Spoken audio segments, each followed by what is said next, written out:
craziest things I've ever seen, is it not? No, and we keep waiting to give credit. We keep waiting, and they keep moving up.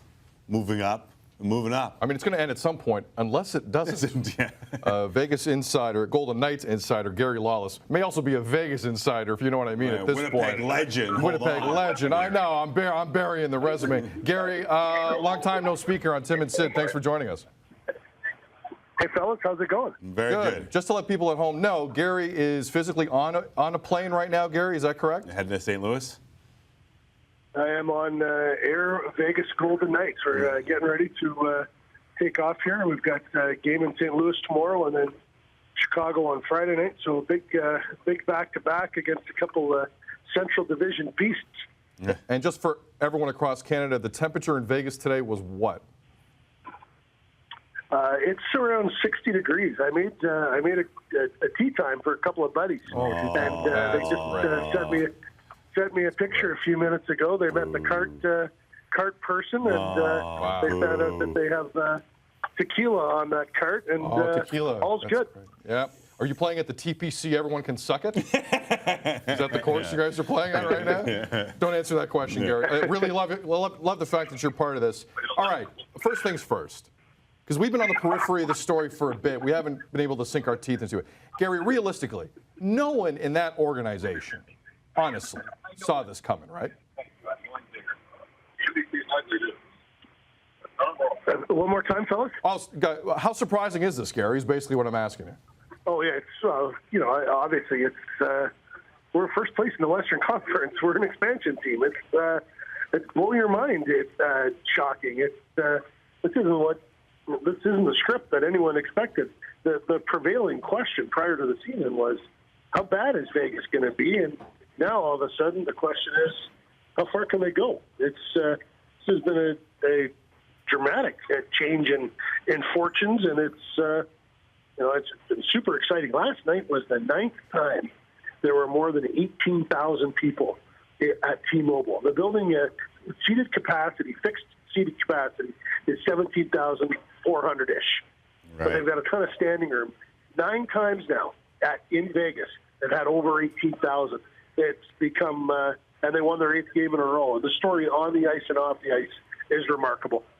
How much is the game plan change? I mean, we're hearing talk about Jonathan Marchessault signing a brand new deal. How much has the game plan changed over the first 40 or so games? Well, listen, a guy like Marchessault, I don't think that is indicative of the game plan changing one way or another. He scored 30 goals last year. He's 27. He's got a ton of tread left on the tire. He's just a really good young player.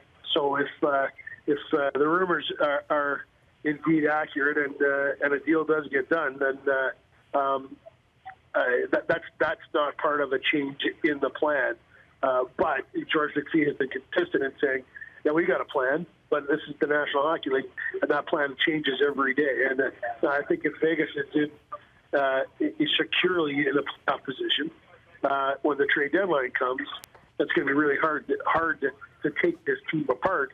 Matter of fact, will he be able to add? Is that something he'll look at doing? Well, I think you'll have a lot of players waiving no trade clauses to go to Vegas. I'll tell you that potentially. Come the trade deadline. Well, I'll tell you what, really quickly it's become a great place to play. Players want to come to this climate. They want to come and play in one of the livest crowds in the National Hockey League, and they want to play for Gerard Gallant, who is one of the best coaches in the NHL as far as I'm concerned, and he uses all his players. It's a fun place to play. Gary, you hear a lot of people say, and I'm curious how the organization responds to this. Well, we saw some of the most lenient expansion draft rules ever. It was clearly a slightly stacked deck from an expansion team standpoint. And, we didn't know they were going to be this good, but they were going to be good. When the team hears that kind of talk, George McPhee, whoever, is that a slap in the face to what they're doing? Well, first of all, you pay $500 million, you should get something, shouldn't you? well played, yes. This notion that an expansion team deserves to be crappy, it's antiquated. I don't understand it. And George McPhee and Kelly McCrimmon, yeah, maybe certainly the rules were better than they have been in the past. That doesn't take away from the work they did. But tons of people questioned the choices they made and the route that they took for this. They're just proven to have been. They're the guys that were right. They did a fantastic job and built the greatest expansion team the NHL's ever seen. So here's the $500 million question. How the hell are they doing it? Well, they have good players. We don't have any superstars, but we've got a bunch of. I would say this: we've got a bunch of Bs that are, and not very many As, and they play together. And there's no hierarchy. You go into the dressing room, and there's no guy making $12 million sulking over in the corner.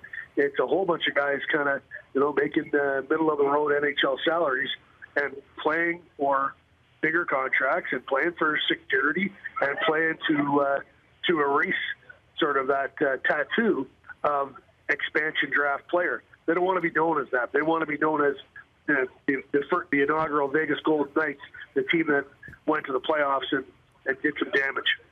Gary, certainly people around Canada know you've been around this game for long enough. People in Winnipeg know that you've been around this game long enough. So I ask you, with all that experience, this has to be a tough position for George McPhee. I understand pressure is a privilege, but, I mean, it's literally got to be day by day on how he judges this. This could be a very tough, month until the deadline?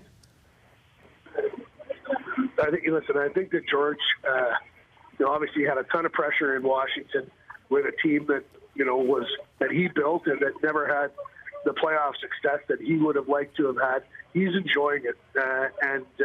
Listen, guys, you got to come here.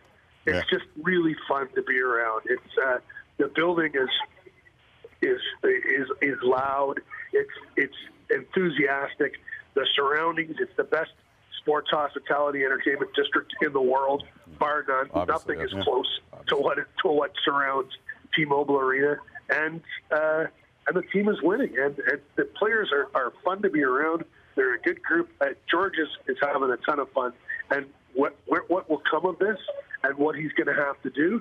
He's a big boy. He's a smart guy, and the reason Bill Foley hired him to be able to handle situations like this.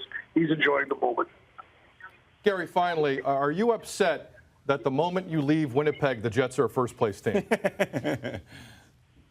Did you not? My old radio partner, Andrew Patterson, came to Hustler, known as Hustler to you fellas, came to Winnipeg when the Jets played here in November. Some fan had a pair of coveralls on with a sign, "Lawless was the curse." And Hustler, of course, got his picture taken with him and put it up on Twitter. I'm very happy for the people of Winnipeg. I still, my family, my wife and sister are there. My wife and daughter are there right now. We still have a cottage there. I hope that Jets fans have a great season. Hurry up until something better happens to the Vegas Golden Knights. Well, Gary, all the best to you. Sounds like you're doing fine. Hey, listen, we did a live remote in -30 in Ottawa. We might be able to do a live remote in Las Vegas. I think I'm still feeling that remote from the -30. Hey, Gary, listen, if you combine a night out with a hockey game and the Luxor buffet, I'm so there. Sid's in. I'm so there. Listen, I'll tell you, there's a gentleman by the name of Randy Morton. He's from Peterborough, Ontario, which is my hometown. Yeah. He just happens to be the CEO of the Bellagio. I'll get you boys the Peterborough rate. Oh, nice. We have a winner. Winner, chicken dinner, Gary. And we don't got to go to Kawartha Downs. Awesome. I've had some good times in the Downs. Me too. Listen, Gary, we'll let you go. I don't know how long this ride's going to last, but let's do this again. Let's talk again soon, man. Appreciate it. Hey, Ryan's got my number, and he's one of my favorite guys in the business. So anytime for you fellas, okay? Have a great day. Take care, Gary.